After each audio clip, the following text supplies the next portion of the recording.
Time and again, you guys have always been asking us, why have you never made videos in Shanghai? Well, to put it simply, Shanghai is always the place we come to for a bit of hedonistic fun and a fun weekend away from the stresses of living in the Middle Kingdom. But that changes today. We came, we listened, and we started bloody shooting. Although, as you saw in the last couple of videos, things did kind of go to I literally came over for breakfast and now I'm stuck in this hotel for 5 days. So before Nico got locked the F down, we planned on actually doing a first impressions video to kick off the Shanghai series in style. We even planned what we were going to say. Now I intend to honour that commitment. So here are our first impressions. And yes, I'm sure Nico will be chiming in from the voiceover booth. Yep, here I am. Anyway, spoiler alert, things didn't start off too well. So after getting up at 5 a.m. and flying halfway across the country, and then getting rejected by every single hotel in every single district in Nanjing, we eventually made the decision to book it to Shanghai. Taking separate trains, of course, because that's the only tickets that were left. Eventually, after midnight, we finally got to our hotel. What a relief, eh? Yeah, no, definitely not. Well, no. They actually packed us off to go get a COVID test from the 24-hour test centre. What a ball ache, I tell you. But luckily for us, there was a cheeky rice cart outside. And as we all know, there ain't no heartbreak a 2 a.m. chow fan cannot fix. The next evening, after a pretty lazy day, we headed off in search of the famous Pudong skyline. How was it, you ask? Well, pretty cold and pretty windy, mate. So after an obligatory photo, we went across to our friend Phoebe's Hotel. Now, she's a lot fancier than us, and so is her hotel. So we were more than happy to tuck into the free evening buffet. How sick is that? You know what? After 5 years of being in China, if there's one thing I've learned, is that you should never say no to a free meal. So she was shocked to learn that we've never actually been to the Yew Garden, one of Shanghai's most famous attractions. So we paid a late night visit.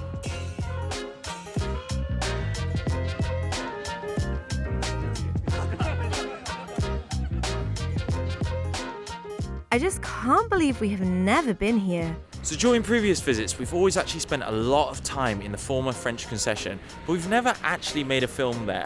But we knew that this time that had to change. So after researching, it's fascinating, yet slightly troubling history, we set off in search of this sprawling neighborhood. Yep, it certainly is sprawling. In fact, it is about 8 kilometers wide, bigger than many European cities. I guess we had always stayed in slightly more down-to-earth parts because this time around, I was shocked by how many fancy streets, shops, and restaurants there are. And everyone is so flippin' cool. Yeah, so we've just been wearing the same pairs of clothes for the past few weeks, so I did feel a bit out of place, to be honest. Everyone's been super friendly, but I'm not sure if I'm quite cool enough to be rubbing shoulders with them. In fact, that probably goes for the whole city. I think I definitely prefer the more laid-back vibes of your Chengdu or your Guangzhou. Obviously, making videos hasn't quite yet made me a rich man, so I guess I just feel a little bit inferior when I'm walking past all of these designer shops and fancy plastic surgery hospitals and expensive restaurants I probably couldn't afford to dine in. Yeah, I agree. But if you do have the money, then this is the place to come. Especially if you're into your food. Holy there are so many dining options here. I would say in terms of like international food, it really is second to none. There's so many chefs as well from all different countries, so you know the food is always going to be super authentic. I mean, look at this Thai place behind me. So if you're wondering why I keep jumping around from location to location, it's pretty simple really. That's merely because the weather here is changeable as f***. Honestly, 1 minute it's raining, 1 minute it's sunny. I've literally had to try about 4 times to try and film this bloody video.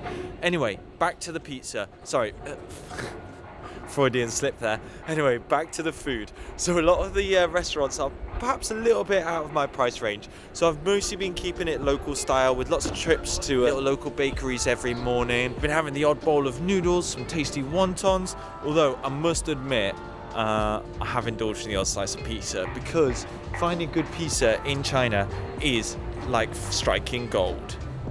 Hey, and don't forget the coffee. Don't worry, my love, I have not forgotten the coffee. Seems to me like every single retail space here, or at least every other retail space, is a cute little coffee shop serving really good coffee at really affordable prices. It's actually like way better value than Beijing and a lot tastier too, to be honest. So in the past, we'd often pop down to Shanghai for the weekend, maybe once or twice a year, to indulge in all of the tasty treats that this city has to offer.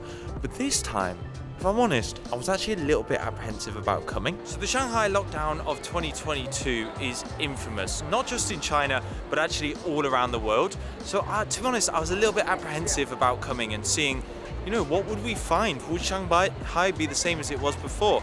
And I'm pleased to say that overwhelmingly, yes. It's quite amazing actually how quickly this city has bounced back. It must be a resilient bunch of people, Shanghainese, I've got to say. Yes, certainly. We found the city to be pretty lively still, with many shops, restaurants and bars managing to weather the storm. Although, one unfortunate casualty of the pandemic was the AP Plaza. Pre-pandemic, the AP Plaza, which is over there, was a very, very popular spot for visiting tourists from overseas. It's basically a market that specializes in rather dubiously sourced replica goods, shall we say. Now, obviously, there's been no international tourists for the past 3 years, so it's a bit of a sorry state of affairs these days. Most of the shops were closed. Now, of course, Nico never wanted to miss out on a bit of a bargain, found a tailor shop that was open. She got herself a nicely tailor-made cheapal. Yep, guilty. I wonder what my British friends will make of this traditional style dress. For me though, taking the metro across the river to Pudong was probably the highlight of that particular outing. The metro system here never fails to amaze me, much like the rest of Shanghai's impressive infrastructure. I'm not gonna lie though, I do still find it impossible to navigate, especially compared to Beijing's feng shui adherent layout. Yeah, that reminds me. Before I got locked up, I kept getting annoyed when walking and cycling the streets. In the center of Shanghai, it feels like you can't go more than 2 minutes without having to wait at a traffic light. And I mean, unlike in Beijing, people actually wait for the green man here. And I don't actually blame them because the traffic cops are, well, pretty efficient.